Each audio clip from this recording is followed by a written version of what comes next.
I need to make it absolutely clear the morning I found out, it was a Tuesday in October, the kind of morning where the sky was already gray before the sun had a chance to decide what it wanted to do. Jennifer had left for her 6 a.m. briefing at the agency. That was normal. What wasn't normal was the envelope sitting on the kitchen counter that I'd knocked off reaching for my coffee mug. It fell open, and a single document slid out onto the tile floor. I picked it up without thinking. It was a lab report. Genetic testing. And the child's name at the top was Ethan Cole Hargrove, Jennifer's maiden name, born 8 months after our wedding. I stood in my kitchen in my socks on the cold floor, reading a document that rearranged every memory I had of the past 3 years. Ethan. Jennifer had a son. A son she had never once mentioned to me. And the father listed on the accompanying custody paperwork tucked inside the same envelope wasn't me, it was a man named Daniel Hargrove, her college ex. She had kept his last name hyphenated on the child's birth certificate while legally taking mine. She'd filed the custody arrangement under a P.O. box I'd never seen. I stood there reading it twice, 3 times, because my brain kept sliding off the words like they were written in a language it refused to process. My name is Charles Whitfield. I'm a senior counterintelligence officer for the Department of Defense. I've spent 16 years reading people for a living. I've sat across from foreign assets, double agents, and trained liars whose whole purpose in life was to deceive me. And my wife, my brilliant, decorated intelligence analyst wife, had run a deception operation inside our marriage for 3 years without me detecting a single thread of it. That was the part that hit second, after the initial shock. The professional humiliation layered right under the personal devastation. I put the document back exactly as I found it. I poured my coffee. And I sat down at the kitchen table to think. Jennifer and I had met at a classified Joint Task Force briefing 4 years ago. She worked for the CIA's Analytical Division, specializing in foreign financial networks. I worked threat assessment for the DoD. She was the sharpest person in that room. She corrected a brigadier general's timeline error with a 3-sentence summary that made everyone else go quiet.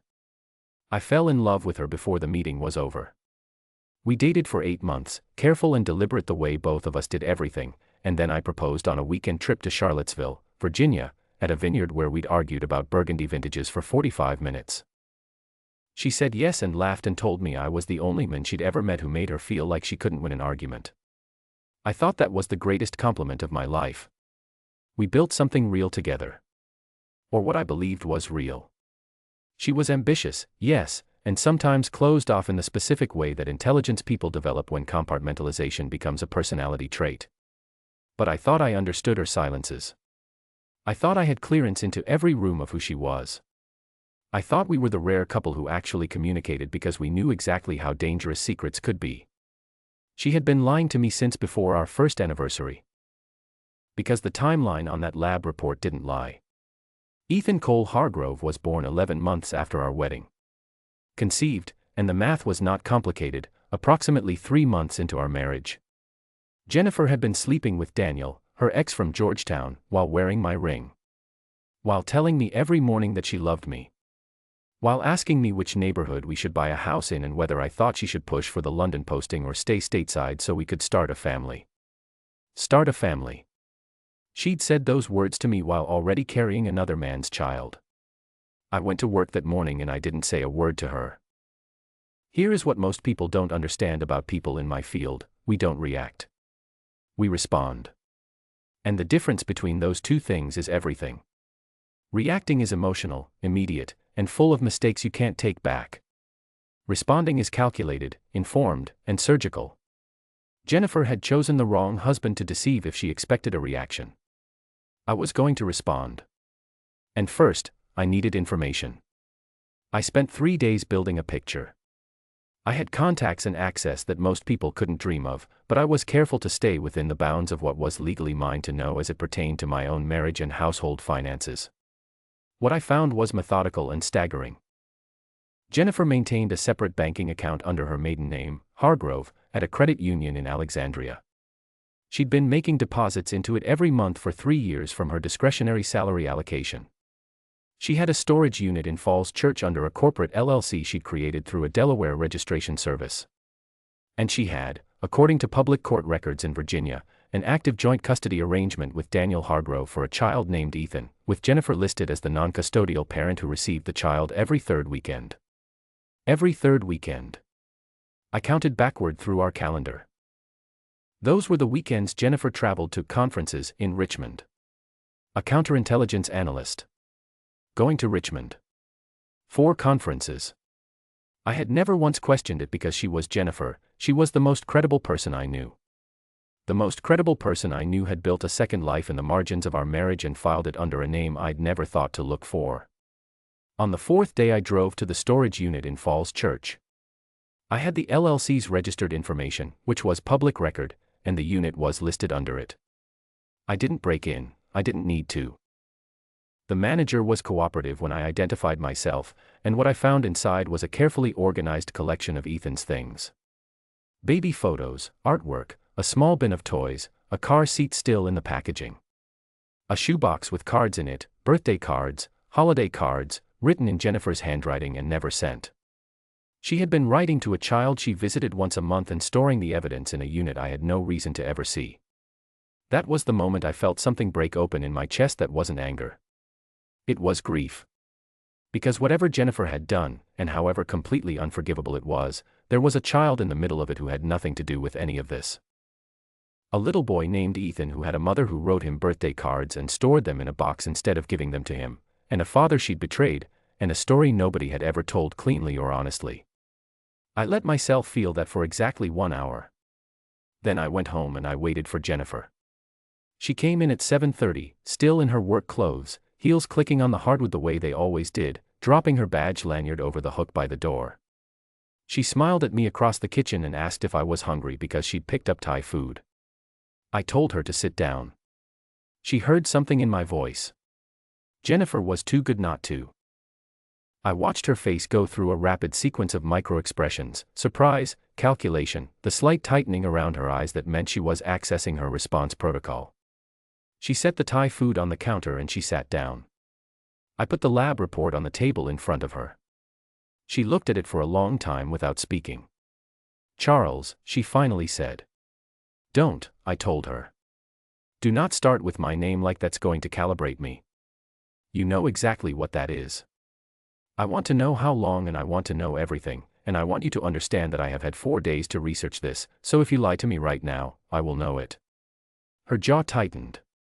She was running odds. I could see her doing it the same way I'd watched her work 100 briefings, head slightly down, eyes moving, assessing what I actually had versus what I was implying I had. "Ethan is Daniel's," she said. "I know that. That's on the document. Try again." I found out I was pregnant 6 weeks after our wedding. I felt the words land like stones into still water. 6 weeks. 6 weeks after I stood in front of our families and promised her everything. "You were sleeping with him during our engagement," I said. It wasn't a question. She didn't answer, which was its own answer. "How long after we got married did you stop seeing him?" It wasn't, she stopped. Started again. It wasn't a sustained affair. It happened once, about a month before the wedding. I was scared and I went to him because we had history, and I made a terrible decision. Once.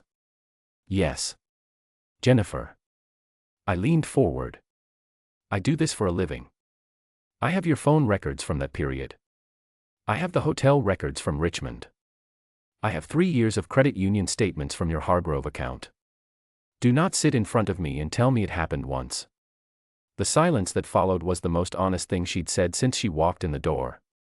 "It was 8 months, she said, quietly. Before and after the wedding. I ended it when I found out I was pregnant because I didn't know whose it was at first. When the test confirmed it was Daniel's, I had already told him, and I agreed to keep it private while I figured out what to do." "While you figured out what to do," I repeated. "And what you decided to do was marry me anyway, have this child with another man, hide the child from me, maintain a secret financial account, and lie to my face for 3 years. I was going to tell you." I laughed. I hadn't intended to laugh, but it came out of me anyway, short and hard. "When? At what point in this plan were you going to tell me?" "When Ethan turned 5. 10. Were you going to introduce him at his graduation?" I know how this looks, it looks exactly like what it is, I said. You ran an active deception operation against your own husband. Against a counterintelligence officer. You maintained cover, you compartmentalized your assets, you created a financial cutout, you manufactured a plausible pattern of absences. This wasn't a mistake, Jennifer. This was a sustained intelligence operation. You know the difference. She flinched at that. Good. I needed her to hear it in the language she actually understood. The reason you hid it, I continued, isn't because you were scared or confused or protecting anyone. The reason you hid it is because you made a calculation. You calculated that I was more valuable to your career, your lifestyle, and your security clearance profile than Daniel was. And you calculated that the truth was a liability you could manage indefinitely. That's not a frightened woman making a bad choice. That's operational thinking. Charles, I love you, stop. The word came out quiet, which was worse than if I'd raised my voice. You don't get to use that right now. You don't have that available to you. You spent 3 years choosing to not love me honestly, which means whatever you feel is not something I'm required to receive. She was crying now. Jennifer cried the way she did everything, controlled, minimal, like she was rationing it. A few tears, precise, not messy. I'd thought that was elegance once. Now I understood it was management. I stood up. I told her I was sleeping in the guest room and that she should contact a lawyer in the morning. I picked up my phone, my keys, and my coffee cup, and I walked out of the kitchen. Where are you going? She asked. To make a phone call, I said. A work call. That wasn't entirely true. It was partially a work call. The other part was standing in my garage in the dark, letting myself come apart for about 10 minutes, because I am a professional but I am also a human being and I had just watched my entire marriage collapse into a document I'd found on my kitchen floor. I gave myself 10 minutes. Then I dried my face, took a breath, and made the call I needed to make. Her clearance freeze happened within 72 hours. I want to be very precise about this because precision matters. I did not weaponize my access to harm Jennifer personally. What I did was file an official report with the security division noting that my spouse had maintained undisclosed financial accounts under a separate legal identity, had an undisclosed child through a relationship that created potential leverage vulnerability, and had demonstrably practiced sustained deception within an intimate partnership. Every one of those things is, factually and procedurally, a security concern for someone with Jennifer's level of access. The report was accurate. The outcome, a full review and temporary freeze of her clearance pending investigation, was the institutional response to accurate information. I did not do it to punish her. I did it because it was the correct thing to do. But I would be lying if I said watching her get that call didn't feel, somewhere underneath the professionalism, like the universe correcting an equation. I had already moved out before the freeze came through. I took what was mine, left what was hers, and signed a lease on a furnished apartment in Crystal City the same week. I had a lawyer, a very good one, who specialized in high-clearance divorce proceedings and had handled 3 cases in our division alone. I didn't tell anyone at work the details.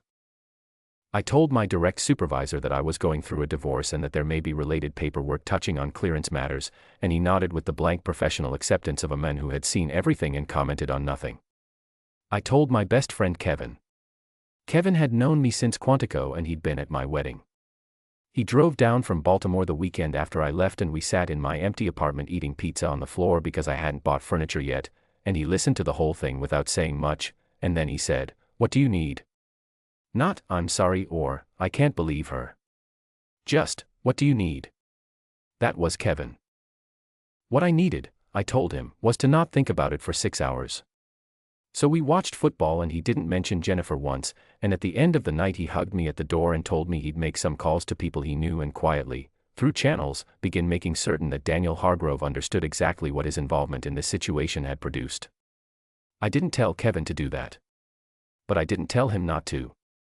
What I found out later, through Kevin's contacts and my own access to public records, was that Daniel Hargrove worked as a defense contractor for a mid-sized firm out of Tyson's Corner.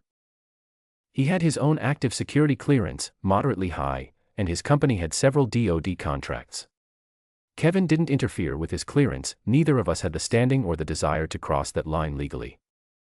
But Kevin knew people in the contracting world, and when those people started asking questions about Daniel's company's upcoming renewal bid on a surveillance infrastructure contract worth roughly $40 million, and when certain documentation came to light during that review process suggesting that Daniel had himself been involved in concealing the existence of a dependency relationship with a CIA analyst, which was accurate and professionally relevant, the bid went sideways. The contract didn't get renewed. Daniel's company lost the bid and then lost 2 subsequent ones. Last I heard, he'd moved to a smaller firm outside the clearance world entirely. He still had joint custody of Ethan, which I genuinely hoped he exercised faithfully, because the child deserved at least one honest parent. Jennifer's clearance review took 4 months. They reinstated it conditionally at a lower access tier, which effectively ended her track toward the senior analytical position she'd been competing for. 3 people had been in contention for that role. She'd been the frontrunner. Without full clearance, she wasn't eligible. The position went to a colleague of hers named Patricia, who I had met exactly once at a Christmas party and who Jennifer had described to me as technically competent but not visionary. Patricia sent me a very professional condolence note about the divorce, which I thought was quite gracious. I heard through mutual professional contacts that Jennifer attempted to contest the clearance review outcome. She argued that the information I'd reported was provided in a context of marital conflict and should be assessed accordingly. The review board was not moved by this argument. Information provided about a security concern is evaluated on its accuracy and relevance, not on the emotional state of the person who provided it. Her information was accurate. Her situation was relevant. The board's decision stood. She tried to call me 4 times in the first month. I didn't answer. She sent 2 emails that I read once and archived. The first said she wanted to explain more fully and asked if we could meet. The second said she was sorry in a way that was 2 paragraphs of well-constructed sentences that sounded like an after-action report. I didn't respond to either. She sent a card to my apartment, an actual card, handwritten. I read it. I'm not going to share what it said because some things still belong to the private space between 2 people, even people who are divorcing. What I will say is that it was the most genuine thing she'd communicated to me in 3 years, possibly the most genuinely she'd communicated anything to anyone, and it arrived about 8 months too late and 3 secrets too deep to matter. I'm not made of stone. Reading that card cost me an evening and a bottle of something I don't usually drink. But I sealed it in an envelope, wrote "no" on the outside of it, and put it in the back of a drawer. And the next morning I got up and went for a run and came back and made breakfast and went to work. That is what survival looks like when you've spent 16 years training yourself to function through adversity. The divorce was finalized in 7 months. Jennifer's lawyer was good, but mine was better, and the prenuptial agreement, which Jennifer had actually suggested, which I now appreciated with a dark humor I could not have anticipated, was essentially ironclad. We had no children together.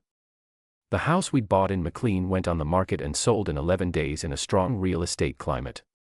We split the proceeds. She kept her car. I kept my pension structure and my investment accounts.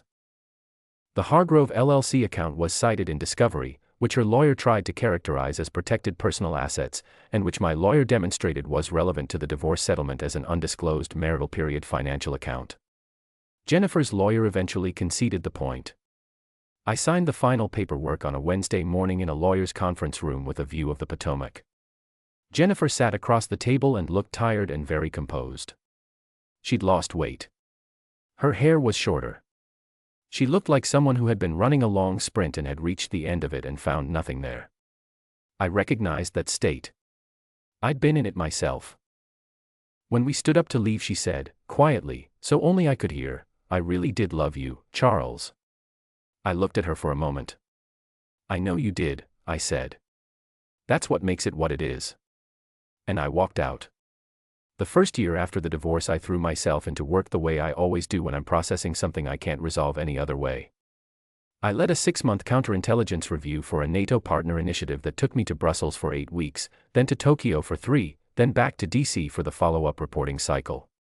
I was good at it. I've always been good at it. But somewhere in Brussels, sitting in a debrief room at 9 in the evening with a cup of terrible coffee and a whiteboard full of threat matrices, I recognized that I'd been using the work as insulation. As a way of not being in a room alone with what had happened to me. I started therapy when I got back. A colleague in personnel management had a referral, a psychiatrist in Bethesda who had a practice specifically for IC community members, cleared to hear what we actually did all day. I told him on the first visit that I wasn't in crisis and wasn't sure I needed to be there. He said that was fine. He saw a lot of people who weren't in crisis and it was actually easier work for both of them. I ended up going every 2 weeks for a year. I don't think it's useful to inventory everything we talked about, but I'll say this: I left those sessions understanding something I hadn't when I walked in, which is that the quality that made me good at my job, compartmentalizing, containing, controlling, was the same quality that had made it nearly impossible for me to see what was happening in my own home. You can't detect what you've decided to trust. I had trusted Jennifer completely and categorically, which was not analysis. It was faith. And faith, in the intelligence world, is a vulnerability. That insight didn't make me cynical. It made me more careful. I also went back to things I'd dropped when work consumed everything. I ran. I played chess competitively in my 20s and I rejoined a club in Arlington that met Thursday evenings. I cooked, badly at first, then better. Kevin and his wife started having me over for dinner most Sundays, and I sat at their table eating pot roast and watching their 2 kids argue about whose turn it was to clear the plates and felt something start to ease in my chest. Not heal, I don't think the right language is healing. More like, calibrate to a new resting state. At work, things accelerated. The promotion I'd been passed over for the year before, a division chief role that had gone to an external candidate with more political connections, opened again when that candidate left for the private sector. I was asked to apply. I applied. I went through a board review that was, by all accounts, the most thorough evaluation the position had seen in years, partly because my clearance record was being scrutinized given the divorce proceedings' connection to clearance matters.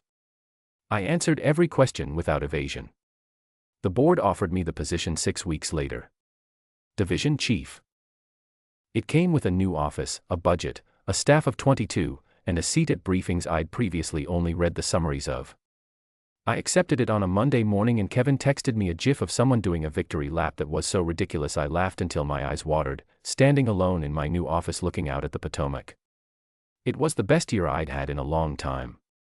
I met Rebecca at a security conference in San Diego 14 months after the divorce was final. I wasn't looking. I want to be clear about that because I spent a lot of time after Jennifer being wary of the narrative where the divorced man finds someone new and that's what completion looks like. I didn't need completion. I was complete. But I met Rebecca, and she is, someone who changed that particular argument. She worked in cybersecurity law, representing firms that interfaced with federal agencies on data protection. She was at the conference because one of her clients was presenting. We ended up at the same small dinner table that first night, arguing, politely but thoroughly, about the legal framework around security vulnerability disclosure. She was right about 2/3 of it and wrong in ways that were interesting rather than frustrating. I told her she was wrong and explained why. She looked at me with an expression that suggested she'd been told she was wrong about twice in her entire life and found it more intriguing than offensive. We talked for 3 hours. I flew back to DC on Sunday and she was back in her office in Chicago. We emailed for a month, then called. Then she had a client meeting in DC and we had dinner. Then I had something in Chicago and she showed me the city like she'd built it herself, opinionated about every neighborhood and restaurant in a way I found exhausting and wonderful. I told her about Jennifer on our 5th date. I didn't dramatize it, I told it straight, the way I'd tell anything. She listened without interrupting. When I finished she was quiet for a moment and then she said, "That must have been the strangest thing, to be deceived by the person who was supposed to be on your team." "That's exactly what it was," I said. "I'm not her," she said. Not defensively. Just clearly. "I know," I said. "But I want you to know that I might be slow in some ways. That some doors take longer to open." She nodded. "I'm patient. I'm also direct. If you're going slow I'll tell you, and you can tell me why, and we'll figure it out." I thought that was the most reasonable thing anyone had ever said to me about a relationship. It took us a while.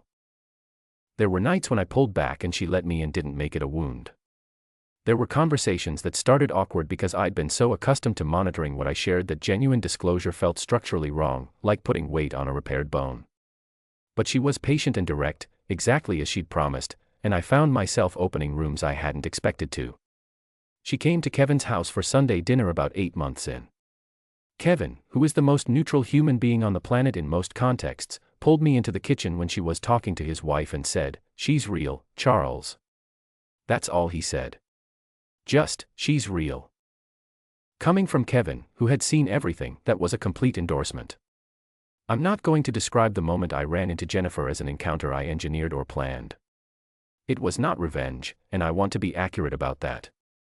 It was a professional event, an annual Intelligence Community Awards dinner at the Mandarin Oriental in D.C., and we both had reason to be there. I had been nominated for a division citation. She was attending in her reduced capacity role, which still technically qualified her for an invitation. I heard her before I saw her. I was standing with Rebecca and 2 colleagues when I heard Jennifer's voice across the room, that specific cadence she had, precise and low, and I felt my body register it like a system alert before my brain consciously processed the sound. I turned. She was standing maybe 30 feet away, and she saw me at almost exactly the same moment. She looked diminished in a way I hadn't expected. Not physically, she was still well dressed, still composed in her controlled way. But there was something in her posture that had changed, a quality that used to read as confidence and now read as careful maintenance. Like a building that's structurally sound but has had its load-bearing capacity reduced. Her eyes found mine and held them. I put my hand on the small of Rebecca's back and leaned down and told her quietly that my ex-wife was here, and that we might cross paths, and asked if she was comfortable. Rebecca looked across the room, looked back at me, and said, "I'm fine. Are you?" I told her I was. She gave me a small, private nod that said she was on my side regardless of what happened in the next 20 minutes. Jennifer approached. Of course she did. She was many things, but passive was never one of them. "Charles," she said. "Jennifer." She looked at Rebecca and there was a half-second of assessment before she composed her expression into something neutral. "I didn't know you'd be here tonight." "It's a big community," I said. "Rebecca, this is Jennifer." "Jennifer, Rebecca." They exchanged brief, polite acknowledgement. Jennifer's eyes came back to me. "Congratulations on the division citation," she said. I heard. "You earned it." "Thank you." A pause. She had something she wanted to say and was finding the approach angle. I waited. "I've been doing a lot of thinking," she said, carefully. "About everything. About what I did to us." "All right. I'm not asking for anything. I wanted you to know that I understand now what I cost you. And what I cost myself. And that I'm sorry in a way that I wasn't capable of expressing at the time." I looked at her for a moment. This was genuine. I could tell the difference now, after a year of therapy and 2 years of distance, between Jennifer managing an interaction and Jennifer saying something true. This was true. "I believe you," I said. "And I'll tell you what I told you when we signed the papers, I know you loved me. But love that runs alongside a deception isn't actually love, it's love wearing a mask. You chose the mask every day for 3 years. That's not something I can revise my understanding of." Her jaw moved slightly. "No. I know. I hope Ethan is well," I said, and I meant it. "I hope you're giving him what he needs from you. He deserves that." Something in her face changed at the sound of his name. It went softer and sadder than anything else she'd shown. "I'm trying," she said, quietly. "Good," I said. "Take care of yourself, Jennifer." I turned back to Rebecca. We walked toward our table. I didn't look back. Rebecca slipped her hand into mine as we sat down and didn't say anything, just held my hand for a moment, and that was the right call. I looked around the room, at my colleagues, at the award being set up at the front of the room, at the city lights through the windows, and I felt something settle in me that I can only describe as completion. Not the dramatic kind. The quiet kind. The kind where a long equation finally resolves. I thought about the morning in my kitchen in my socks on the cold floor, reading a document that I hadn't meant to find. I thought about what I'd felt in that moment, the shock and the rage and, underneath both of them, the precise shattering of something I hadn't known was breakable. My capacity for uncomplicated trust. My belief that the person across the breakfast table was entirely legible to me. My certainty that I had made a choice I would never have caused to second guess. I thought about all the things Jennifer had cost me, and all the ways she'd cost herself more. And then the program began, and I let it go. 2 years later, I am a division chief who has restructured his unit, closed 3 significant counterintelligence cases, and is currently navigating a successful early review for a deputy director role that I am not yet permitted to discuss in detail. I run every morning, rain or snow, along the Potomac. I am significantly better at cooking than I was and have a standing Sunday dinner tradition with Kevin's family that I treat as non-negotiable. I am with Rebecca, who moved to DC 8 months ago, who is sharper and funnier and more demanding than anyone I've dated and who treats my emotional reticence with exactly the patient directness she promised me on our 5th date. She is real, as Kevin correctly identified. That turns out to matter enormously. I heard through a mutual contact that Jennifer had accepted a lateral reassignment, not a demotion exactly, but a permanent shift away from the track she'd been on. She's working in a domestic analytical capacity with full restoration of her base clearance, which is a reasonable professional outcome.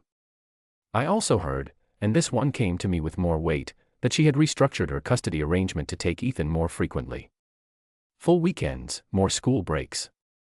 That the Richmond visits were real now, not covers. I have complicated feelings about Jennifer that I have learned to simply hold without resolving. She was brilliant and she was flawed and she made choices that dismantled my life and then, perhaps, dismantled more of her own. I don't carry hatred. Hatred requires ongoing energy expenditure toward a target, and I have better uses for my energy. What I carry is a clear understanding of what happened, why it happened, and what it cost. And I carry the knowledge that I rebuilt something better on the other side of it. On the morning of the day Rebecca and I finally had the conversation about what we were building together, not an engagement, not yet, but a real conversation about futures and intentions and what we both wanted, I made coffee the way I always do, early, before the city woke up.